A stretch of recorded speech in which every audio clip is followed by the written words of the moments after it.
Itarzi od Oma, peace and understanding. Please allow me to introduce myself. I am Anthra Andromeda, child of Arnishat and Nivakam, of the 17 houses of Andromeda. I am an extraterrestrial, living on Earth. I am indistinguishable from a human.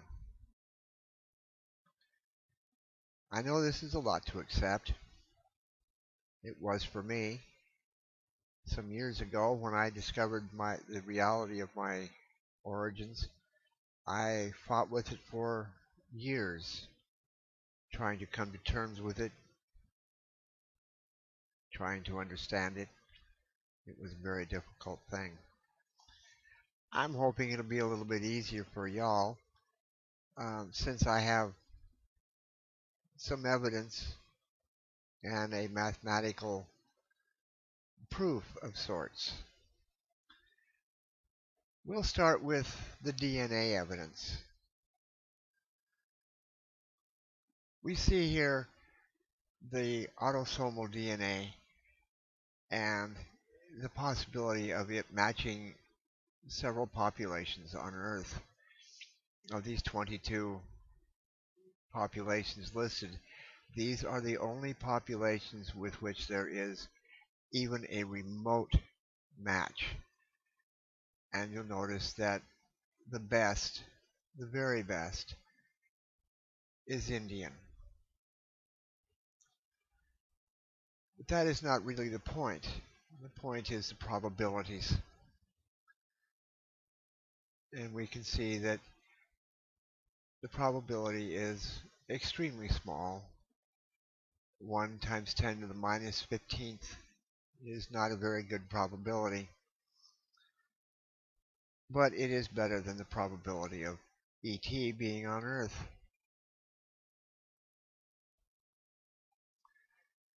In our next slide, we have the Y-DNA analysis, which is passed through the paternal line, and its population data. Again, there is no match, even though with Y-DNA there should be, according to your geneticist. The closest possibility of a match to the Y-DNA is some 8,000 of your years ago. And that match would be in the Indo-Iranian Meta population. Again, the probability is very small. In this case, 5 times 10 to the minus 3.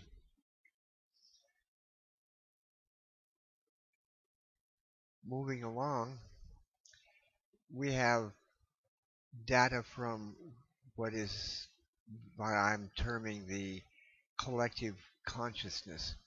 This is basically text written by terrestrials over the centuries and compiled into your various libraries and books and so forth.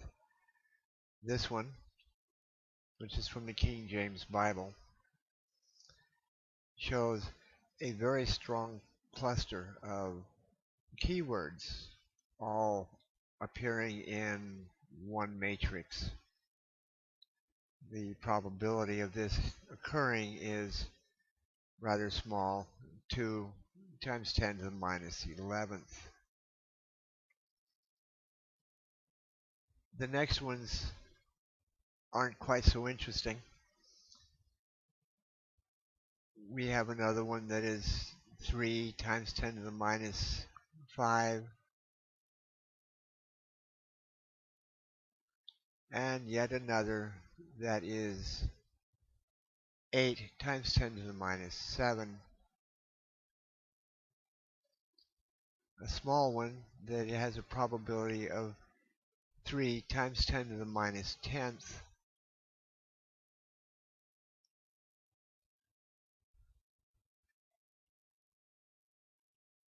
These probabilities in and of themselves are almost negligible. They do very little to alter the probability that I am extraterrestrial. But as we shall see, this changes. When we use this mathematical device known as Bayesian inference, we can derive the probabilities of these things occurring with the addition of each new piece of evidence.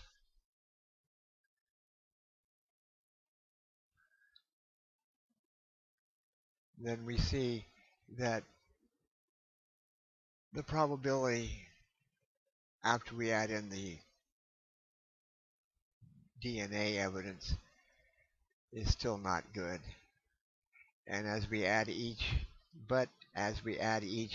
of the collective consciousness matrices, the probabilities of me being ET improve dramatically. When we get to the adding the fourth matrix, the probability becomes 0.9999. Well, it goes on for a while. The probability is almost 1. Doing the math on these, we are discovering that the probability of me being ET is exceedingly high, and the probability of me being terrestrial is 1 in 3,021,148,036 and a quarter. Thus, the probability of me being extraterrestrial may as well be 1, and the probability of me being a terrestrial human may as well be 0.